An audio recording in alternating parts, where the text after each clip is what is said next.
কেন তোর প্রথম স্ত্রী? ও তো মা হতে যাচ্ছে। উনি যা বলছে সবকিছু কি সত্যি? ও যা বলছে সবকিছু মিথ্যা বানোয়াট গল্প। আমি তো মেঘলার নিজ মুখে শুনেছি ও মা হতে যাচ্ছে। রাতুল, আর একটা যদি উল্টাপাল্টা কথা বলিস তোর কিন্তু খবর আছে। ও মাই ফ্রেন্ড, কংগ্রাচুলেশন। কি ব্যাপার, তুই নির্লজ্জের মতো আমার বাসায় আসছিস কেন? আরে এসব কি? আরে বন্ধু, আমার শুধু শুধু রাগ করিস, এত রাগ করিস কেন? বন্ধু, আমি তোর জন্য একটা সুসংবাদ পেয়েই তোর জন্য মিষ্টি নিয়ে এসেছি।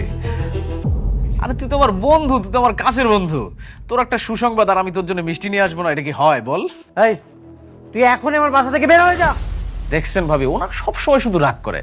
অন্তত আপনি গ্রহণ করুন এই সুসংবাদের মিষ্টিটা। কিসের সুসংবাদ? আরে সুসংবাদ আপনাকে দিব, আমি কি এটা কি দাঁড়াই দাঁড়িয়ে দিব? একটু বসেন না, বসেন প্লিজ। ওহ, তুই কেমন বন্ধু বলতো? এত বড় একটা সুসংবাদ তুই আমার কাছ থেকে আড়াল রেখেছিস। ভাবি, ও তো মা হতে যাচ্ছে। কে মা হচ্ছে?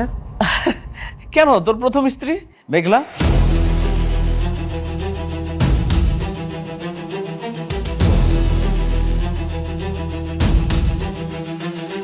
শোন, তোর একটা সন্তান কিন্তু খুব দরকার ছিল।